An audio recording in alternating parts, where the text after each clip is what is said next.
David, I must ask you first of all, what does SI and alliances mean? So SI and alliances is systems integrators and alliances.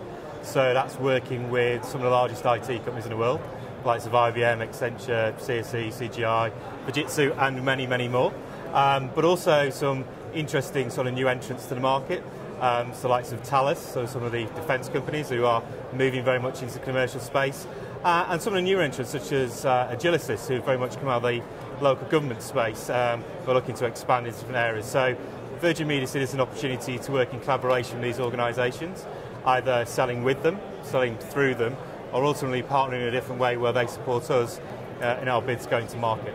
How do these collaborations benefit those businesses? What's behind all of this? So ultimately, I think now in the sort of complex communication environment, there isn't one single answer. Even the big SIs of this world don't always have the right answers for their client. So it's really about bringing the best breed of different elements of different organisations together to ultimately deliver an end client solution. So it's really about trying to find the best fit between those organisations to collaborate in the market.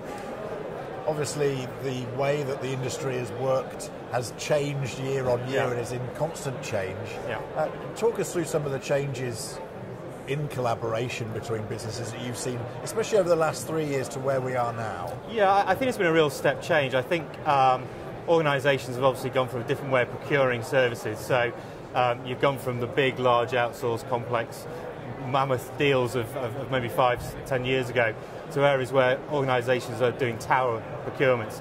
So therefore, the need to collaborate between different towers is absolutely there. Certainly within the government sector, you have the SIAM model. So ultimately, organisations have to collaborate in life and work together. And to some extent, it's always been there. Some of the big outsourcers always had a number of organisations collaborating together. But it's also the nature of technology as well, such as cloud. So cloud very much is driven around applications on demand and service on demand, etc. But underlying all that, you need a network infrastructure which can guarantee delivery and service. So actually that collaboration is a necessary part of delivering cloud going forward. Is it the sheer pace of change that we're seeing in the industry at the moment that's the driver for this, or are there other aspects as well? I think it's a pace of change, but I think it's lots of new entrants. So you've got the likes of Amazon and Google and others bringing in end-to-end services, application on demand. You can dial up a server with a credit card with a moment's notice. So the IT consumption model is very much changing.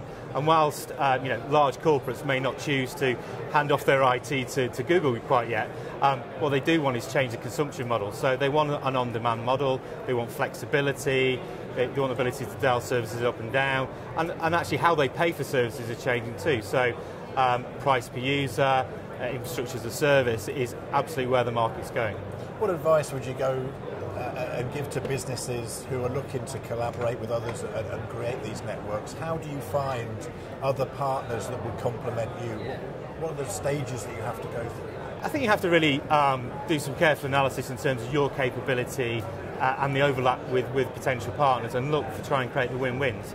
There will always be an area of conflict where partners will clash in terms of their portfolio or their aspirations. It's really looking for areas where there is a weakness in a partner's capability that you can enhance, or vice versa, and really finding that way of really, from an end client's view, driving value for that end client. I think if you find those elements together, that's where success comes from. What are the sort of barriers that you commonly see where things overlap?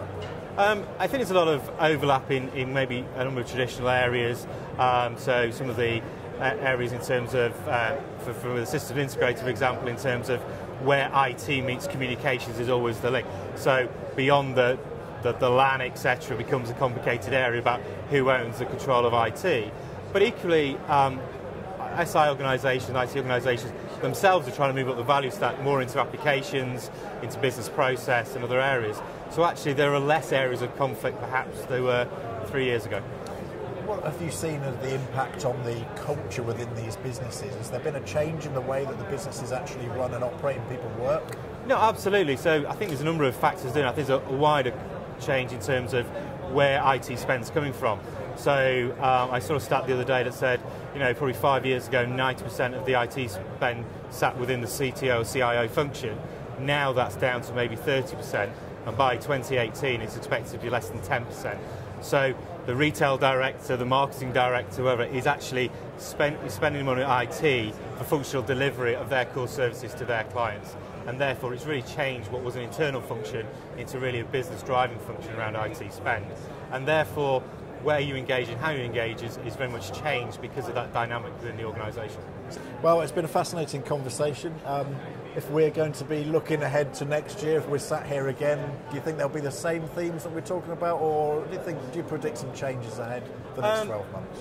I think the broad themes will still be there. I think they will continue to accelerate. I think you'll see more businesses adopting them and actually starting to procure technology which will support their new models to market.